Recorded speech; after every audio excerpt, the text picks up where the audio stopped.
నేను తిరిగి వచ్చేంత వరకు రాణికి రక్షణగా ఉండాలి. ఒకటి గుర్తుంచుకోండి, మహారాణికి రక్షణలో ఎటువంటి లోపం జరిగినా ఎవ్వరూ నా దండం నుంచి తప్పించుకోలేరు. ఒకవేళ నేను మహారాణిని రక్షించలేని పక్షంలో అసురరాజా, తమరు నన్ను శిక్షించే వరకు నేను జీవించి ఉండను. నేను నా కంఠంలో ప్రాణం ఉన్నంత వరకు, నా ఆఖరి రక్త బిందువు చింతే వరకు మహారాణిని రక్షిస్తానని వాగ్దానం చేస్తున్నాను. మాకు తెలుసు, మీ మీద మాకు నమ్మకం ఉన్నది.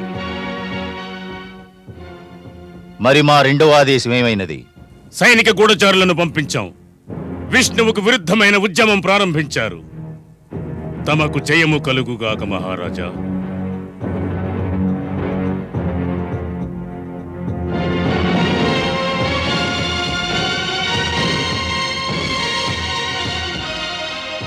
ఇప్పుడు నన్ను నిశ్చింతగా సాగనంపు ప్రియా. నేను తిరిగొచ్చేటప్పటికి నాకు లభించిన శక్తి సామర్థ్యాలను చూసి శత్రువులెవరూ మన పరివారం వైపు కనులెత్తి చూడ్డానికి కూడా సాహసం చెయ్యలేరు. నేను వెళ్ళి విజయంతో తిరిగి వస్తాను ప్రియా.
ఆగు, ఎక్కడికి వెళుతున్నావు? మందిరానికి. ఎందుకు వెళుతున్నావు అక్కడికి? విష్ణు భగవాన్ని పూజించడానికి. నేను నిత్యం చేస్తూ ఉంటాను. నిన్న చేశాను, ఈరోజు చేస్తాను. నిన్న చేశావు, ఈ రోజు చేయలేవు. నిన్నటితో విష్ణు పూజలు అంతమయ్యాయి తెలుసా? ఎందుకు? ఏమిటి వింతగా మాట్లాడుతున్నావు నీవు? ఉన్న మాటే అంటున్నాను. హిరణ్యకశిపుని ఆదేశానుసారం ఎవరు విష్ణునామం జపించరాదు, అతడిని పూజించరాదు, అతడిని స్మరించరాదు. నేను జపిస్తాను విష్ణునామం. అతడే నా సర్వేశ్వరుడు. ఆగు, లోనికి వెళ్ళరాదు.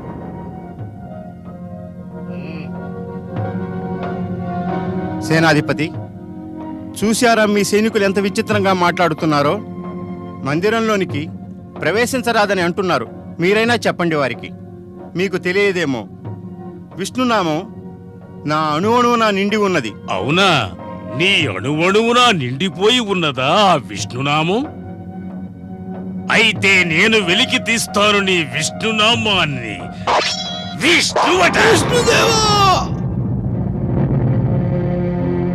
సర్వేశ్వర, ఏమిటి ప్రియా? ఎవరైనా ఇంత నిర్దయగా ప్రవర్తించగలరా? ఒక అర్భకుడైన వానిపై ఇంత అకృత్యమా? కమలనైనా హిరణ్యకశిపుడు తమపై క్రోధంతో ఉన్నాడు, కాని క్రోధం చూపిస్తున్నది మానవులపైన. తమకెంత మాత్రమో కోపం కలగదేమిటి? తమరు దేనికోసం నిరీక్షిస్తున్నారు? సమయం కోసం మహాదేవి, సమయం కోసం. ఎలాంటి సమయం కోసం? హిరణ్యకశిపుని పాపం పూర్తిగా పండే సమయం కోసం. సమయం? పాపం? నాకు తమ మాటలు అవగతం కావడలేదు జగదీశ్వర. మహాదేవి, ఇప్పుడే హిరణ్యకశిపుడి పాపకోపంలో అతడు చేసిన మొదటి దుష్కార్యం వచ్చి చేరినది. అది పూర్తిగా నిండే వరకు వేచి చూడాలి కదా. ఆ సమయం కోసమే నేను ఎదురు చూస్తున్నాను. కానీ ఏ విధంగానైనా హిరణ్యాక్షుడు అపరాధి కదా, తమ పట్ల శత్రుత్వాన్ని ప్రదర్శించాడు. మహాదేవి, ఎవరికైనా మరణించడానికి ఏదో ఒక కారణం ఉండాలి గదా. హిరణ్యకశిపుడికి నా శత్రుత్వమే కారణం కాబోతున్నది.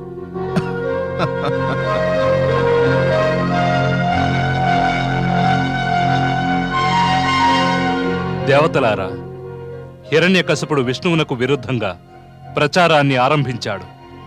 మనం ఉపేక్షించతగదు. కానీ దేవేంద్ర, హిరణ్యకశిపుని వలన విష్ణు భగవాన్ని ఎదుర్కోవడం సాధ్యమవుతుందా?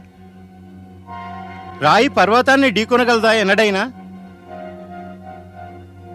కానీ మనం ఉండి కూడా విష్ణువుకు హిరణ్యకశిపుని దండించే శ్రమ కలిగిస్తే అంతకంటే అవమానం ఇంకొకటి ఉండదు. సాగర మథనమునందు అతడు మనకు సహాయము చేసి మనల్ని రుణగ్రస్తుల్ని చేశాడు. అది సత్యమే దేవేంద్ర. అతడే మనకు సహాయపడకుంటే అమృత ప్రాప్తి అసంభవమై ఉండేది కదా.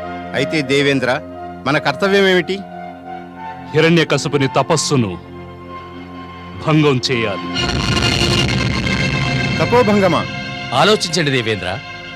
గతంలో ఒకసారి దైత్యగురు శుక్రాచార్యుని తపస్సు భంగం కలిగించాము. కానీ అది మనకే హాని కలిగించింది. అది వేరే విషయం. హిరణ్యకశిపుడు అసురుడు. ఈసారి మనం ఏ పొరపాటు చేయం. విష్ణువు రుణం తీర్చుకోవడానికి ఇదే మంచి అవకాశం. ఓం బ్రహ్మదేవాయ నమః. ఓం ప్రజాపతియే నమః. ఓం బ్రహ్మదేవాయ నమః. ఓం ప్రజాపతియే నమః. ఓం బ్రహ్మదేవాయ నమః. ఓం ప్రజాపతియే నమః. ఓం బ్రహ్మదేవాయ నమః. ఓం ప్రజాపతియే నమః. ఓం బ్రహ్మదేవాయ నమః. ఓం ప్రజాపతియే నమః. ఓం బ్రహ్మదేవాయ నమః. ఓం ప్రజాపతియే నమః. ఓం బ్రహ్మదేవాయ నమః. ఓం ప్రజాపతియే నమః. ఓం బ్రహ్మదేవాయ నమః. ఓం ప్రజాపతియే నమః.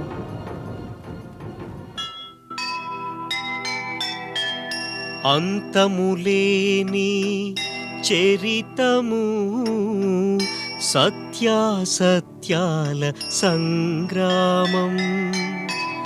విష్ణువుపైని క్రోధము బూని విజృంభించెను అసురపతి.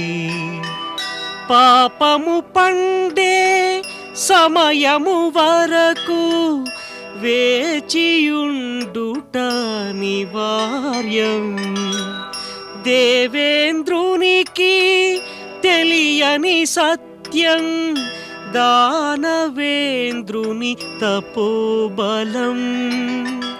దానవేంద్రుని తపోబలం.